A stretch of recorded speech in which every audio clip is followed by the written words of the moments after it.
Good evening and welcome to Ghana Shot. I have with me Col Rajeev Agarwal, and at the outset, Rajeev, welcome to Ghana Shot once again. We met day before yesterday on the Trump as he's roaring back. But today we're going to talk of the Middle East.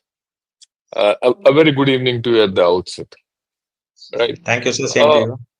yeah, what we're going to talk today is about what are the possible end games in West Asia.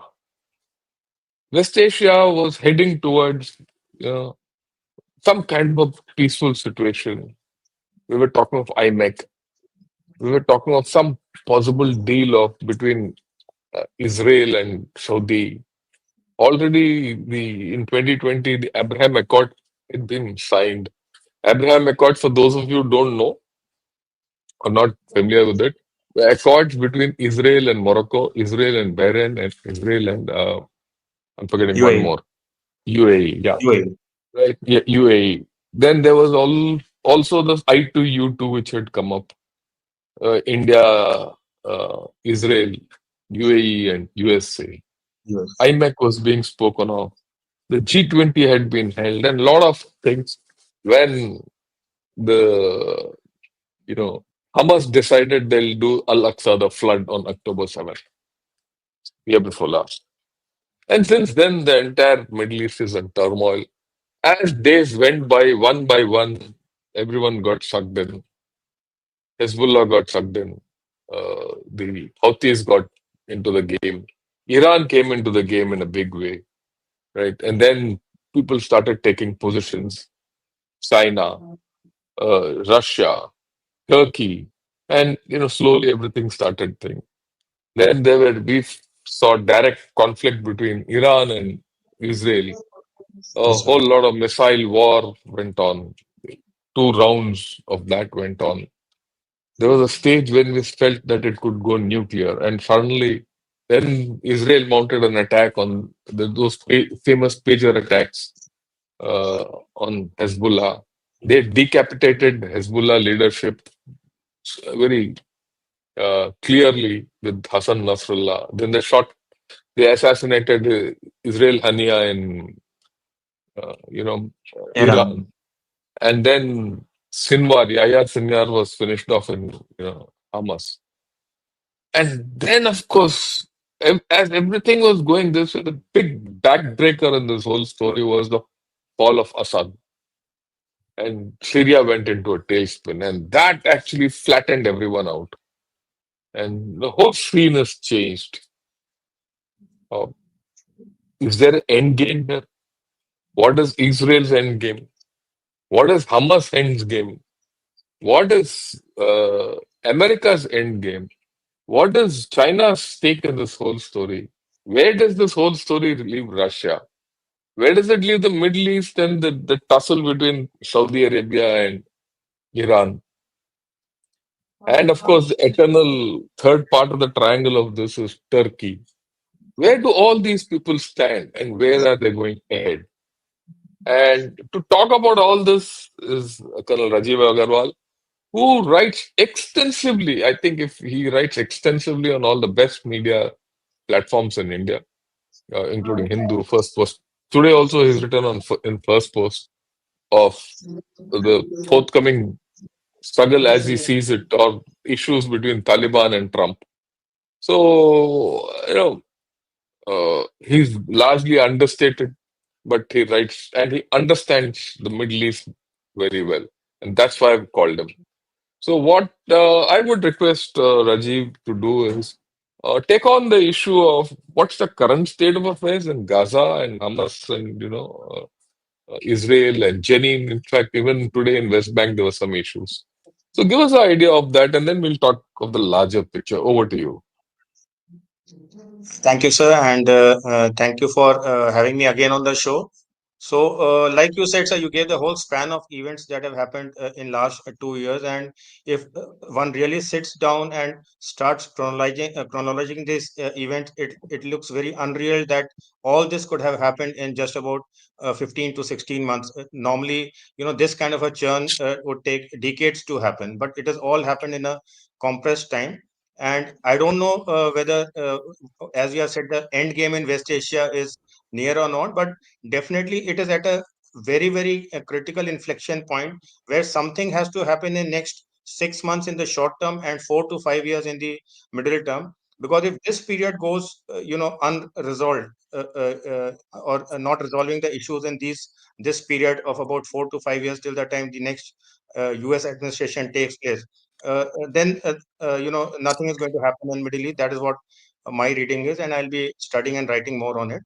So coming to the current situation, sir, the ceasefire has finally come about on 19th January, and today is the fifth day, and largely it is holding. There be no bombings, no airstrikes. The aid is flowing in. I just saw the evening report. In these 5 days, 3,250 trucks have already come in, which is as per the stated goal of 600 trucks for aid coming into Gaza. So things are happening in Gaza. The first set of hostages have been exchanged. Three Israeli female soldiers were released, and 90 Palestinians were released. And Hamas has already assured that the next batch of four would be released on Saturday, that is 25th of January. So if you see, largely on the surface, the ceasefire is holding, and that is what it's would look like. But there are a number of undercurrents that are happening, which to my mind, make it very suspicious whether the ceasefire will hold for a longer time. And I will just go sequentially on what is happening in the meantime when the ceasefire is holding. And I'll start with Israel. So the day ceasefire came into effect, their security minister Ben Gvir resigned, because he had already said that he is totally opposed to the ceasefire, and he has left the war cabinet. The second far right minister, Smotrich, who is the finance minister, he has voted against the deal but has stayed back. Presumably, there is some understanding between Netanyahu and Smotrich regarding the first phase of ceasefire, or the end of first phase of ceasefire, and what is going to happen thereafter. 2 days back, IDF chief and the Southern Army Command, which was responsible for the security operations across Gaza, both have resigned. And so that is a one domino which has fallen, which was, which is a big statement as far as this Gaza operations are concerned. Because after this, the next head is only of Netanyahu, who's just not going to go down. And there's a lot of pressure on Netanyahu's government in Israel, both internally and externally. The hostages' families are building up pressure like never before, because they do not know, firstly, which are the hostages who are going to be finally released, whether they are their loved ones or not, and secondly, what is their condition. And the biggest apprehension is whether after the 33 hostages deal finishes in the first phase, there will be a continuation of ceasefire or not. That doubt is being created in everybody's mind within Israel also. And externally, there's huge pressure both from the region as well as from the United States that the ceasefire, should continue and end towards some plausible solution to end this war permanently. So The what you're saying is there's a lot of churn happening in Israel. So within maybe Israel, in the yes. next, yeah, maybe within the first phase itself, the leadership in Israel might change. As it is, the defense minister's out, and the army chief is also given his thrown his hat. And for those of you who don't know, let me put it across: the Israel parliament is as divided. It is worse divided than us. Netanyahu is running a coalition government, and that coalition government also is very deeply divided. And you will find in the Israeli parliament, people right from the far left to the far right, every guy is there, and there are groups and coalition groups as low, little as three or four guys also. So that is something which I think will have a big, say in the outcome, final outcomes which happen. So your view on this? Absolutely, sir. I don't know whether Netanyahu will go, but all this churn that is happening is putting a lot of pressure on him. And to me, I will not even wait to see what happens on 42nd day, which is the 1st of March, for the first phase of ceasefire to, close, and the second phase to start. I would be interested in seeing what happens on the 16th day, because 16th day is the day when the talks for the second phase of ceasefire have to commence, and they have to work out the nitty gritties. And the Qatari Prime Minister, who was, the hub of the final ceasefire deal which came about, he's also expressed his apprehension, and he's saying, I don't want to wait till the 16th day. I want to start this negotiation for the second phase as soon as possible, because he knows that second phase is going to be the most difficult. And if the talks don't start in time, it is not likely to commence in time. And if there's a case of extension of phase one or a break in ceasefire, then it is going to go in a very, very downward spiral, which will not be able to, then resolve it so soon. Okay. The second thing is the United States, which is, the biggest player in this. And Trump himself, when asked by the reporter after his swearing in, he said that Gaza has been demolished, devastated, etc., and he is not sure whether the ceasefire will hold. So that is Okay. interesting, because he had said that all hell would break loose before coming to power, and I think his intention was that his presidency should start with this kind of a positive note, where he can boast that he got the thing done even before he was in the chair, and he has got it done. But now he himself is saying is unsure. There are reports in the media that Netanyahu is going to Washington in next week to have a talk with Trump on how to progress this, deal. The the U.S. ambassador who has been nominated to the United Nations, he's made a very controversial statement in her confirmation hearing, saying that Israel has the biblical right to occupy the entire West Bank because of Jerusalem being in it. And so when you tie up all these threads, it paints a very scary picture as far as the future of ceasefire is concerned. Plus, the pictures that are coming out of Gaza. One is the victory celebrations of the Hamas when the first set of Israeli hostages were released, as also once the released people from Israeli prison, they reach back to Gaza. Suddenly, people are realizing that Hamas has not been obliterated from the ground. They are still there. And Blinken, the outgoing Secretary of State himself, said that over the period of these 15 months, Hamas has been able to recoup almost all the fighters that it has lost. So when you come to realize this and you review the war objectives that Israel had set for itself, that Gaza should be flattened to the ground. It has not been flattened. Hamas should be obliterated. It has not obliterated. Yes, it has suffered severe setbacks. His it's Hania has been killed. Yahya Sinwar has been Anwar. killed. Lots of cadres have been killed. Tunnels have been exposed, but it is still there. And who's monitoring, and who's aiding, and who's supervising the delivery of aid to the people in Gaza? It is the Hamas. The UN agencies are ensuring that the 600 odd trucks are able to enter Gaza. They're able to reach the spots where the delivery is to be made, but they do not have that many people who can ensure the final delivery to the final family. That is being done by the Hamas cadres. So again, it shows that how deeply embedded Hamas is into the Gazan society, and how Israel has not been able to achieve what it wanted to in Gaza in the 15 months. Yeah, I think that's a very important point you made, that Gaza is still under Hamas control and it's not out. And of course, simultaneously, the West Bank is under the Palestinian Authority control, right? So there's a rift between the Palestinians, but Hamas is not completely obliterated. And organizations like Hamas, new leaders will come up and new leaders will take over. So will there be peace? I don't know. I don't think so personally. And all this business of reconstruction and all that only gives grist. If you're going to put reconstruction, they'll also reconstruct the tunnels. It's something like that. Who'll Absolutely. monitor that? Because a lot of infrastructure, in fact, everything has been destroyed in Gaza. So a lot of reconstruction will be required. If reconstruction on top is taking place, underneath also it will take place. So what are your views on that? Sir, absolutely, it is bound to happen, and there is no way that any international agency or UN agency can, ensure it to the last brick, last bag of cement, and last barrel of fuel, how it is being utilized.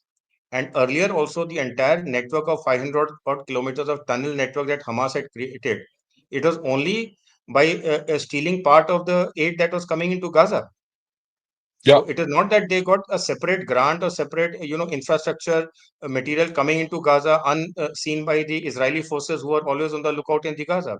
So this kind of pilferage and sidestepping is bound to happen, and it will happen. So the question is, what and which is still an unresolved question in any forum that you go, whether you are talking to Israelis, whether you're talking to US, whether you're talking to the Arabs. What is the day after? What is the situation day after that they have thought for themselves? And yesterday I caught two bits of bites from the US administration, where they said that firstly they have not promised anything regarding a reformed Palestinian Authority running Gaza. And secondly, they said that in the normalization deal which is happening with Saudi Arabia, and which is likely to kickstart again after some kind of a settlement happens or in Gaza, that we have never promised that a state of Palestine will be a precondition to the normalization deal with Saudi Arabia. So these two again give you an indication that there is a lot of churn that is going to happen. There's a lot of confusion, and there's a lot of clarity as far as the future of Gaza is concerned. yeah. What you're saying is that look, the political outcomes are still hazy. The military outcomes, if the political outcomes are hazy, the military outcomes will follow. Something will happen. So we're not going to get peace. We're going to get a temporary reprieve from this whole violence. That's the way I look at it. And since you mentioned about USA twice, let me put it across to everyone. Two, three issues. What are America's interest in this whole issue? Let me list it out. Uh, the first is that it wants to protect Israel. Israel has to be protected, and I think that has come across by many people in the Trump administration. Like you rightly said about the UN ambassador. The US new ambassador to UN. United I Nations. think she's a lady. She's a lady, Eric Yes. something. I'm forgetting her name. Right. She has said that it is Elaine a Stefanik. biblical. Yeah, Eric. Elaine Yeah, Erin Stefanik. Stefanik. Yeah. So she has very clearly said that uh, that land is of Israel. Okay. Then of course they would like to save Palestine because there's an element within America who feel that Palestine. I mean, after all, what do you do with all those people? 4 million people. So you have to save that people. Oh, I don't think the the two-state theory will come through. That's out. Um, yeah, they would, in the larger game, I think USA would like to keep a check on Iran, though we'll talk of Iran a little later. And it would like to keep even China and Russia out of the deal because they're already on the sidelines. And it might like to revive the Abraham Accords fully and work towards the Israel Saudi deal. So let's can you spend a minute on this aspect of you know US interests and then go where you want. Absolutely, sir. I mean, all the points that you have listed would have been part of the talk that the US envoy Witkoff when he Yeah, went to meet Netanyahu on 10th January, because the sense I get, and that is what I wrote also in my analysis, that the sense I got was how Netanyahu capitulated on 10th of January and agreed to the deal despite there being no change in the deal practically for the last so many months, was that the message from Trump, firstly, that it has to be got done before he is sworn in. Secondly, there was a sense that there's nothing more that can be achieved militarily in Gaza just by hanging around with your troops and carrying out sporadic attacks and everyday airstrikes. Whatever was uh, uh, to be done has been done, and nothing more is going to be achieved except for negative publicity and international opinion. But more than that, what I feel is the larger picture was painted to the Israeli administration, that it is not Gaza that is the end game. The end game for everything that is happening is twofold. One is mainstreaming of Israel into the region, that is the yeah, continuation of Abraham Accord 2.0. And second is to isolate and target Iran, which is the primary, enemy number one, as they call it, to target Iran in a manner that it can never raise its head again in the region to trouble Israel. And that was the bigger picture to my mind, which was thrown at Netanyahu, along with the Trump threat, that finally made him succumb and sign the deal, because he also had to carry the story back to his security cabinet for them to agree. So this is what I think are the two points of reference. Well, let's discuss these 2 points. Let's discuss whether the Abraham Accords 2.0 will happen, or and how. Let's talk of Iran, because the moment you talk of Iran, Russia, China, all those will come up. So let's talk of this first, Abraham Accords 2.0. So Abraham Accords, sir, if you remember, they came about. They were signed, as I would say it personally, in a hurry. They were signed on 20th September 2020, at the height of the presidential election campaign, which was going on when Trump was seeking his second term, and just about 7 weeks before the election day of November 2020. And the whole promise of Abraham Accord for Israel was that it was to normalize its relation, seek and get diplomatic acceptance within the region. However, to my mind, Abraham Accords skipped through the very basic problem of the region, which was the Palestinian issue. And Yeah, no Abraham Accord or no accord could have succeeded without addressing the core issue of the region, which is the Palestinian issue. There was some reference in the text that Palestinian issue will be put up for a resolution, etc., etc. I don't remember the exact word. There was some reference to it, especially in the accord that was signed with UAE, but nothing more than that. So now coming to Abraham Accord 2.0, why did 7th October happen? 7th October happened not only because Hamas wanted it, because on 23rd of September 2023, the statement from Saudi and the US, combined teams that were working, were that the semi-final is over and now we are just waiting for the final final. normalization deal to be signed. If Saudi Arabia had signed the normalization deal with Israel, then the Hamas 710 terror attack would have been meaningless, and it may not have happened. Just because the 710 terror attack took place, the Saudi normalization deal was put on the side burner. And once again, the Palestinian issue has become the centerpiece of anything that is to happen in the West Asian region. So, Yeah, when you come to think of Abraham Accords 2.0, how do you progress it till the time you find at least a face saving solution for the Palestinian situation? but let me put it. Let me give you the other way. Can anything else be better at this point of time than what it is? Because one, Palestine or Hamas, even at its point, can't recreate some October 7 point, whatever happened then. Alexa, the flood. One. Secondly, it has actually got everyone into the deal. Hezbollah, Hamas, Lebanon came in, Syria came in, Iraq came in, Iran came in, everyone got in, and everyone's burnt his fingers. So even if something Hamas does, firstly, Hamas doesn't have the capability to do so. Even if it does anything, people will say, "Yeah, chhod do usko." And now people are talking of sending Palestinians off to Indonesia and some island also. So I mean, my view is that if this is not a better chance to sign Abraham Accords 2.0, no, nothing else will be.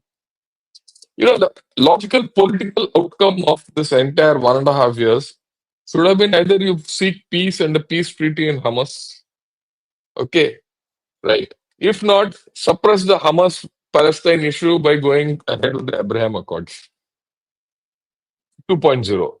Uh, do you find a third option in this? No, sir, you're absolutely right. There is no better time than today to get forward movement on Abraham Accords. But what I am saying is, how do you get to the Abraham Accords 2.0 is by getting some face saving solution for Gaza and Palestine. And with all the actors so weak, Hamas is defeated, Hezbollah is demolished, Syria is no longer a ally of Iran. Iran is having its own problems as far as internal domestic problems, political issues, succession problems, economy in a bad shape, etc. So if we do not get a solution to the Palestinian issue, which is, I would say, quote unquote, favorable to the Israeli position and acceptable to the Arab world, then there is no other time. So, Yeah, let's see how it pans out. I mean, we don't know because how things will pan out in this. That's the way I look at it. But while like I said, every war has to end with a political solution. Yeah, I agree with you. The political solution here is completely, below par. So let us see how it goes, right? And okay, let's talk about Iran. So where do you see Iran, and how do you see the situation panning out in Iran? Iran, sir, absolutely is in a bad shape, and it is being battered from all fronts. And 1 year back, it could not have thought that this would be the case. And from an Iranian standpoint, the kind of battering that Hezbollah has achieved, has endured, including the elimination of its entire top 2 or 3 tiers of leadership and Nasrallah, uh, Iran would have taken it. The kind of beating that Hamas has taken, Iran would have taken it.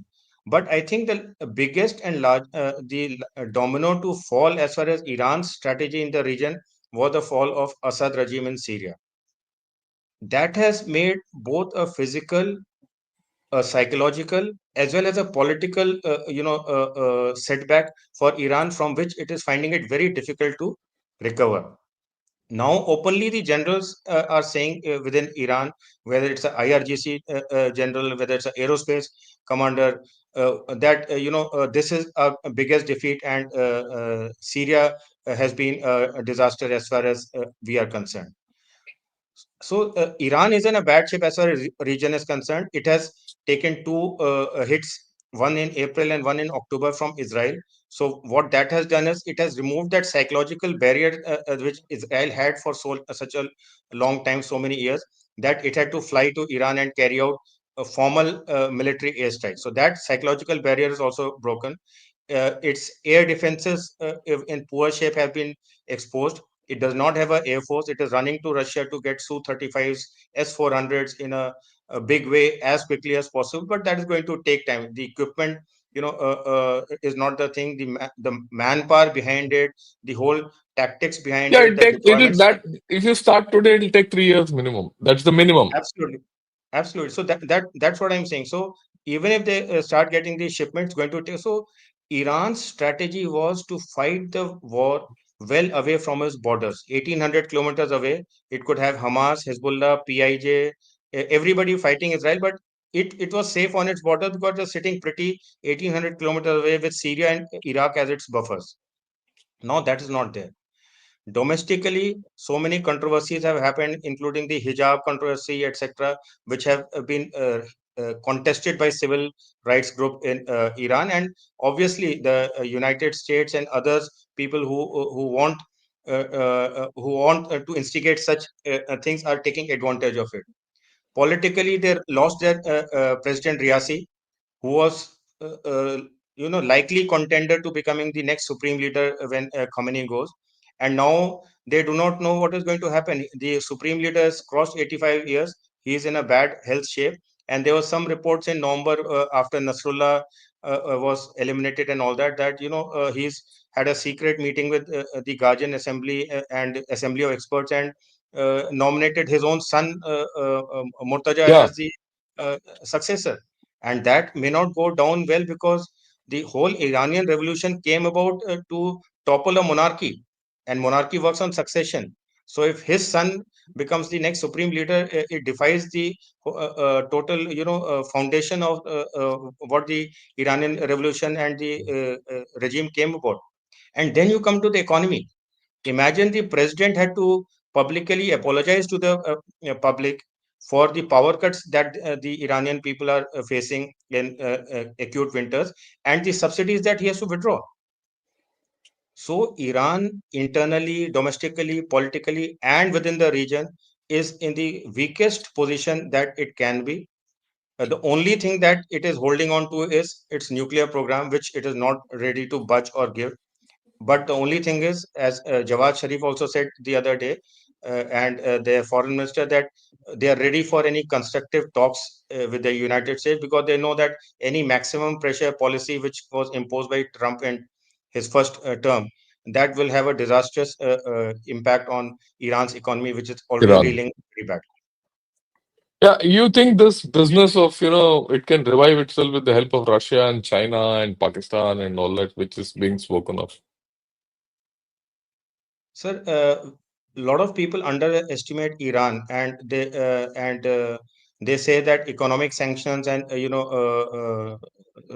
isolating Iran, not letting any technology get in, is going to break it. But it has survived for 40 years under much tougher sanctions than what exists today. So Iranian regime has always been able to rally its people whenever there's such kind of a catastrophic effect on its country, especially the sanction. And thankfully, it has had allies like Russia and China who have always been there to bail it out. On 17 January, just a few days back, Pezeshkian was in Moscow and they've signed a strategic partnership agreement with Russia. It already has a 25-year strategic partnership agreement with With China. China. So it has got key, You can't rule it out. non-Western powers which are supporting it. Yeah, so you can't rule Iran out. And that's the history also. When everyone thought, I go back to the time when I was a young officer, and I remember reading about the Iran-Iraq war. Everyone thought that Iran will keel over, but still, ultimately, they pushed Iraq back. Half of Iran was lost those days. So, Iran is in a very difficult position, but it has the national character and strength to revive itself. And it has got the Absolutely. strategic partnerships in Russia and China to help it out. But that's a different ball game about Russia and China, whether they can help or not. We'll see. So, what are your views about the Gulf countries and Saudis, and where do you think what's the fallout on these people, and where do you think see the end game for these fellows? So, I mean, sir, Arab countries have taken a very, very interesting position in this war, which was, kind of unexpected in some sense. So, while Qatar and Turkey and Egypt, they were fighting for the ceasefire and condemning Israeli attacks and everything, going up to the extent of saying that these are the red lines, and moment Israel crosses it, we may be forced to take direct action. The two important countries, they were very silent and they watched from the sidelines, and that is Saudi Arabia and UAE. Mm. And as I have written so many times, they had a very ambivalent position on the whole issue. When it came to some very critical things, like when Israel took a airstrike into Iran, or when Hassan Nasrallah was killed, they issued statements of condemnation that this is not there. On 11th November, when they had a extraordinary meeting of the OIC and Arab League, they said that we vow to protect the sovereignty and territorial integrity of Iran. But overall, if you see, compared to how the major Arab countries have reacted to such wars in Gaza in the past, I would say Saudi Arabia and UAE have maintained a very, very quiet and ambivalent position, watching from the sidelines, and that is because how would Saudi Arabia have reached the point of signing a deal with Israel in September 2023 without the Palestinian issue having been resolved? For Saudi Arabia, they have moved beyond Palestinian issue. Now, Palestinian issue is a anchor which is weighing them down, but it is not something that they want to carry it forward for as a part of their progress for Saudi Vision 230 or UAE Vision Yeah. 2035. They are looking much beyond that. So what you're saying is Saudi and UAE, both of them are steering towards something else, which where Palestine doesn't figure high up in their order of priorities. So to that extent, you see, actually, what you said, Saudi UAE have held back. Iran is in a bad shape, and Hamas is now left holding the candle. So the Palestinian issue has no solution. It is in this that I see a path forward. They'll cobble up some deal, maybe in the more for economic deal like IMEC, revival of IMEC or something within the next 5, 6 months, and then hope for normalization. I mean, otherwise, I don't see any political treaty happening in this whole story. Your views on that? Sir, absolutely. If I was to advise the United States or the Israel, I would say that there cannot be a better time to give some kind of a lollipop solution to the Palestinian issue and get this done Mm. with, so that the region can move on. Region is also Yeah, wanting to move on. go on. You could not do it when the region was strong and totally committed to Palestine. Now, when everybody is battered and bruised, who are fighting for Palestine, this thing, and the people who thought or who used to maintain it as a core issue in any regional context, do not find it weighty enough to weigh them down in their progress towards other things in life. There cannot be a better time to find a deal which will be, which will have something what we in India used to have with coalition governments, common minimum program. So Yeah, you find a deal which has a common minimum program, get done with it, and then move on with life. yeah, okay. I take that. Then let's talk a little about Lebanon. Lebanon has always been a key pivotal state in this area. Will Lebanon enter a post-Hezbollah thing, or will Hezbollah revive and all that? Because a lot depends on how Lebanon as a whole behaves. Because we must remember, Lebanon has an army which doesn't is largely ineffective, and it has this Hezbollah, which is a army and a state rolled together, and virtually they've been holding a state within a state kind of a concept, Hezbollah within Lebanon. So, what do you see the future of Lebanon in this whole story, the way things have panned out?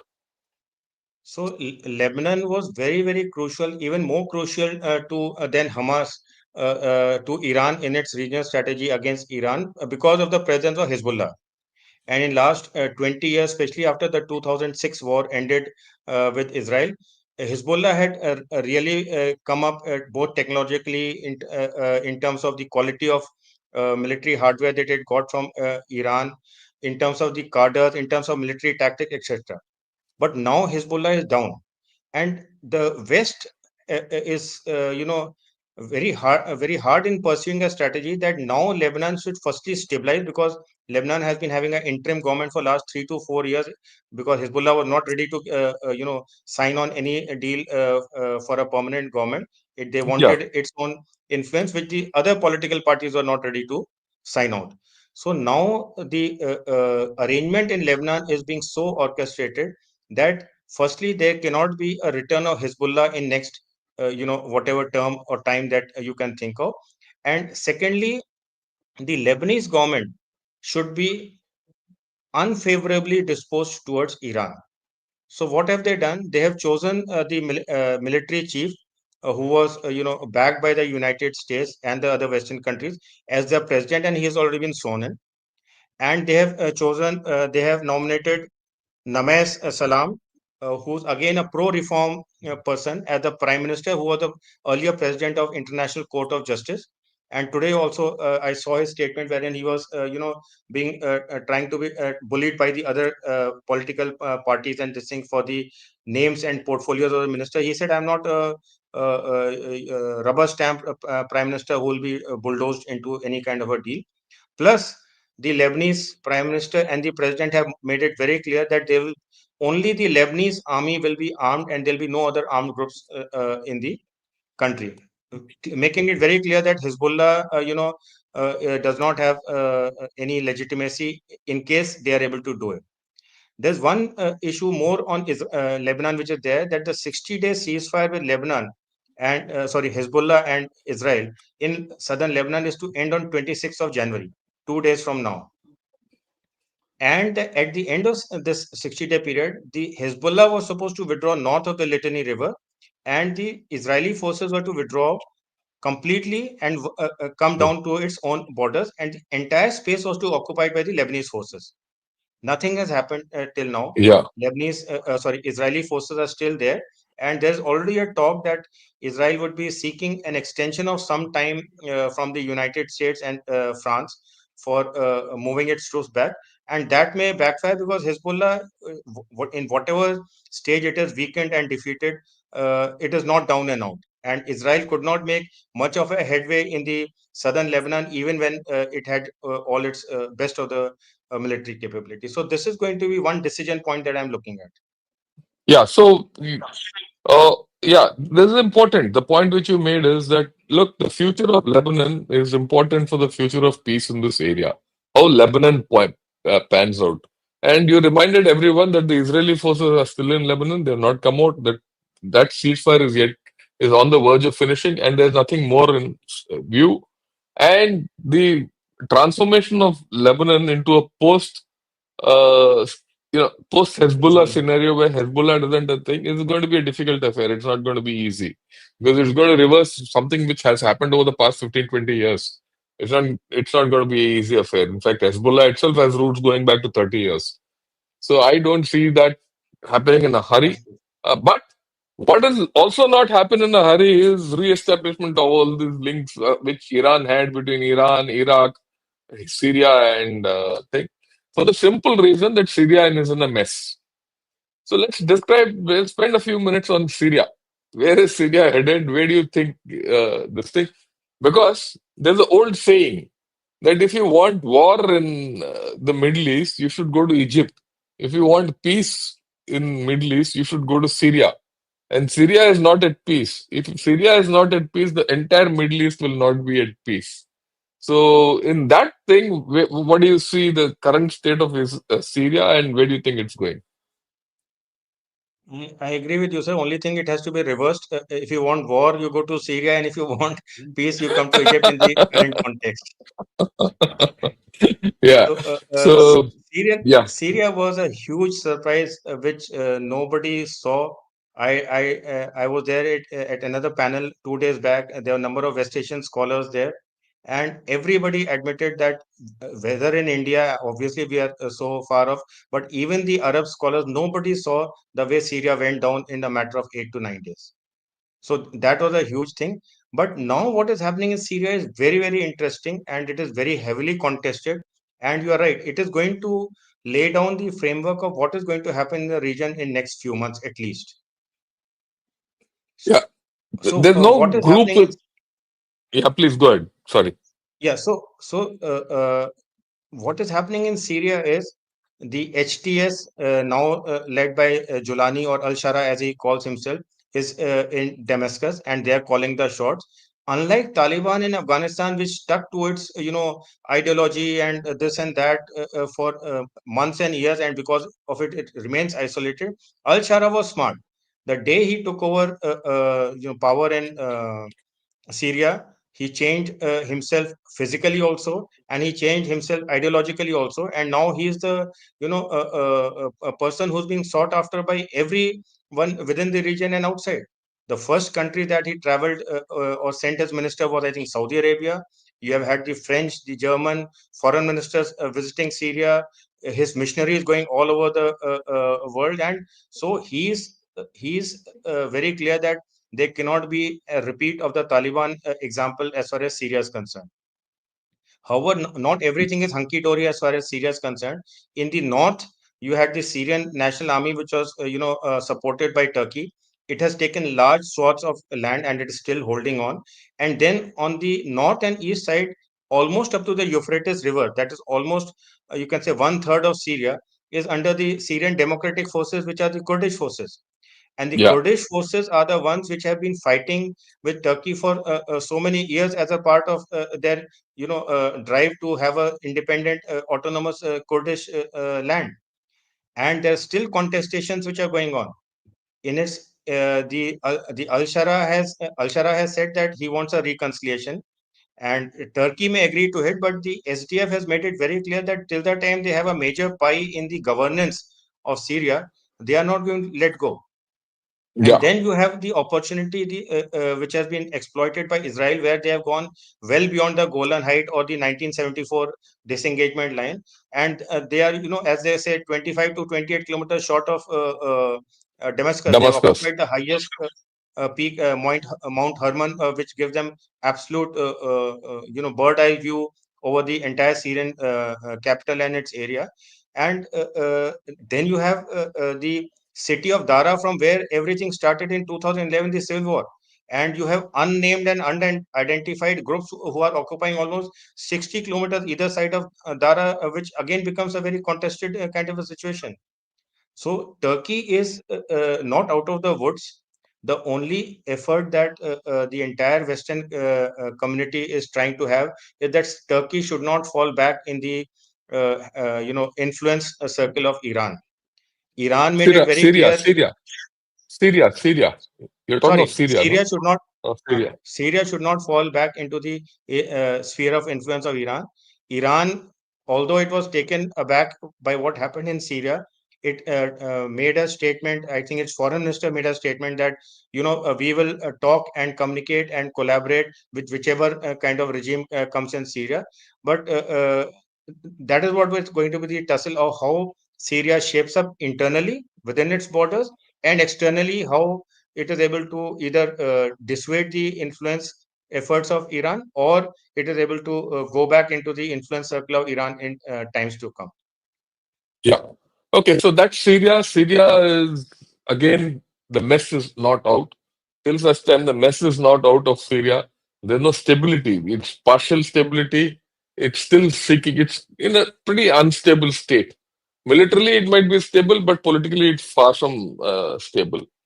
So let's And look at, one more yeah, interesting yeah, development which took place yesterday was that the new Syrian government has cancelled the lease which was there of 49 years for Russia to maintain its ports in Tartus and Latakia. yes, yes. So that's So, there. So if so that is gone, so yeah. So I was about to actually get there only. So yeah, so now I let's mean look at, the whole yeah. Go thing that ahead. was being talked about was that on 27th November, when HTS combined forces they started rolling down from north onwards to Damascus, uh, uh, Assad was very much in knowledge of it. And 28th November, the very next day, or 29th November, he was in Moscow trying to meet Putin to bail him out. And as per whatever reports we know, Putin made him wait, and ultimately, I don't think Assad met him, and he had to come back. And that was a clear Yeah. signal that there's going to be no bailing out this time, and Assad melted away on 8th or 9th of December without a fight. So now, contrary to what happened, or what may have happened, because there's nothing, no surety about such thing. The yesterday's announcement that the lease has been cancelled is a big setback as far as Russia is concerned. In Russia case is concerned. Russia had a quiet deal about retaining its assets in Syria if they did not intervene. So that's gone. So Russian influence in this region is going to take a huge setback because now they have to relocate to Libya, as I understand, Yes, Benghazi. yes. So in which case, if their base goes, that air base, the naval base goes, then air base also will go. The Kemem air base also will go. So Russia will not have a leg to stand in the entire Middle East, which is a major, major, major development, right? It'll retain its influence in North Africa through Libya, but in the Middle East, it will not have a leg to stand on. And how does that help or detract in as far as Turkey is concerned? Because Turkey is one player we have not spoken about. So Turkey is the main was the main player which orchestrated the whole thing in Syria on 27 November. And Turkey, in fact, people say that Turkey did this in Syria. To be fair to them, they have been wanting to have this dialogue with Assad for more than a year now, trying to have some kind of understanding where the the democratic forces, the Kurdish forces, do not interfere or do not create chaos into to the Turkish territory. But Assad was not willing to have any talks on it, and so the situation kept on lingering. And in last 2 months, there were some attacks also on the Turkish border by the Syrian democratic forces. So, from a Turkish point of view, they sensed this opportunity when the ceasefire announcement was made with Hezbollah on 26th of November, and they had everything in place. It was only some kind of a go ahead that was required because the build up had already taken place. So Turkey is looking at major benefits, major gains from this Syrian debacle. And if it is able to have some arrangement with Al Shara in terms of reining in the Kurdish forces and having some buffer kind of a Turkish border, Yeah. Turkey will be in a good position, sir. Okay, so that's where Turkey is this in a good position. UAE and Saudi are in a good position. Iran is down. Syria, of course, Israel and USA are in the saddle. They are in actually pole position, right? Uh, Houthis, I'll not leave Houthis because Houthis are still continuing. That's a different game. I think they'll get dried out in due course. That's my view. Uh, let's talk of China.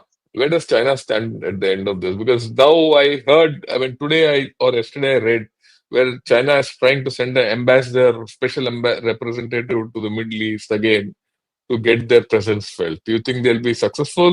Where do you see China's hand in this? So, China, sir, firstly, has always played a very silent kind of a game in Middle East, and it has always banked on its influence as far as economics and trade is concerned. But in last about 2 years, we saw that China was also moving in very heavily as far as politics was concerned. So we had Jinping's visit to Riyadh in December 22, where the first China and GCC summit took place, and they made some major announcement as far as trade and security and defense is concerned. They signed some 34 MOUs bilaterally between China and Saudi Arabia. China already has a 25 years old, strategic partnership with Iran, and its BRI, the Belt Road Initiative, passes through majority of the Middle East, especially the north of Persian Gulf. But the thing about China is it does not get involved militarily in any kind of a conflict. It always plays its hand from the back without being seen in the front, and that is what it is banking on. Even sending its ambassador or special envoy, as you are saying, I have not followed that report, is a part of the same thing, to see how it can Yeah, help or assist from the back without side. coming in the forefront. Yeah, but virtually, if my assessment, and it's actually a lot of people have said, China has, Chinese influence has bottomed out in this area at this point of time because it has not been able to influence anything. Of course, 2 years back, Xi Jinping had, mediated between Iran and Saudi, and at Saudi that Arabia. point of time, everyone said, Iran was on the, China is at the peak and it is going to edge out USA and all that. But today, as you assess it, China is out of the game. And China, I mean, my way of looking at it, that a special representative is going to try and find his feet back again. The economic role will continue, because they already projects on and all that. They'll continue, but I don't see. This is my view again. I don't see that influence coming back which China had. Of course, there are other issues why China's influence won't come here because it's got domestic problems, and Mr. Trump is going to actually come out with all guns blazing against China. So China has to take care of other issues rather than trying to expand its influence out here. So that's where China is. Oh, at the end of the whole story, I'd like you to spend a couple of minutes on India's skin in it. Where do you see India going? And where do you see India's role in this and how a position, whatever you want to say? Sir, I think India has managed the situation of this war and in the Middle East very well in the last 15, 16 months. It has ticked almost all the boxes that it was required to do. We discussed last time, Modi was the first person to call out the terror attack on Israel. Not only expressing solidarity in that sense with his partner Israel, but also standing by India's position on anything to do with terror. But at the same time, within a few days, when the officials' deliberations and statement said that we stand by the cause of Palestinian people and the two-state solution. India has also said that while Israel is in pursuit of its politico-military goals, there should be a sense of not having indiscriminate civilian casualties. We have also sent humanitarian aid to Gaza through Jordan and through Egypt, which has been well received. And perhaps in the entire region or in the entire system, if there is one country which has bipartisan support and trust whether it is It is Palestinians India. or the Israelis or the Iranians, it is only India. India may not be part of the negotiations for the peace deal or other things, but in terms of trust, Palestinians trust India, Iranians trust India, Israelis trust India, and Arab world trust India. So only thing is, right now, our like our foreign ministry has also said, India does not want to get into this regional, mess which is there, and it is waiting for what is to happen. As far as our Yeah. economic interests are concerned, except for This the is IMEC corridor, which has got stalled even before it started. Rest everything is going on. Not much has affected us as far as Gaza war is concerned. And to my understanding, yes, there has been some disruption in trade because of the Red Sea route being blocked by the Houthis, but there have been several Indian flagged ships which have been permitted to pass through the Red Sea in the past, especially in the earlier months of the war. So that may be the only thing that has affected India directly. The Red Sea route being blocked. Other than that, not much has happened as far as direct interests are concerned. you see the Red Sea block route being reopened now? Yes, Houthis have said that. Houthis have said that Yeah, moment the ceasefire is effective, our aim of supporting the war would be over, and the Red Sea would be reopened. reopen. So that's a big achievement actually at the end of the day. If the Red Sea opens, the trade eases and a lot of things. So to that extent, yeah, I think we've covered. Is there any other point you want to touch on, or we have covered the whole lot? I think we've covered We everything. have I mean, covered, all yeah. angles. Okay. So let's take some comments and questions. The first, it's me thinking says, interesting session. Yeah, I agree with you. And in fact, I want to tell everyone this is one of the most interesting sessions and complete wide-ranging session we've had on the Middle East in a long time and West Asia. We've covered all bases today, right from Egypt, everyone, to virtually to Iran, and from south, complete Arabian Peninsula right up to Turkey, and all the extra regional players in terms of uh, USA, Russia, China, and India. Right. So if you people like this video, do press the like button, and I'm sure such extensive coverage. I can bet my $2 worth what I have that you'll not get in any other channel. So I mean, right? And we spend a lot of time on the nitty-gritties so that you understand the finer points of all these geopolitical issues which are happening and the undercurrents. So please subscribe to Ghana Shot and join us. I would like more to join in and more, members to also join in. Okay. Now, there are certain questions about Pakistan and Bangladesh today. I'll not take them on because uh, be rest assured we're going to touch them. Some will touch tomorrow. Tomorrow night, we're going to do something about India and China and the strategy of indirect warfare, which China is applying on us. In that, we'll talk of Pakistan and Bangladesh. And we'll talk of Bangladesh next week also in great detail. So don't worry, hang on to your horses. Because one summer doesn't make a swallow.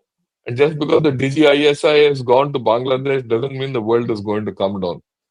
Just wait and we'll get some better analysis. Okay. Okay. Let's take this question. Uh, Interesting question is there is a concept of the Ben Gurion Canal.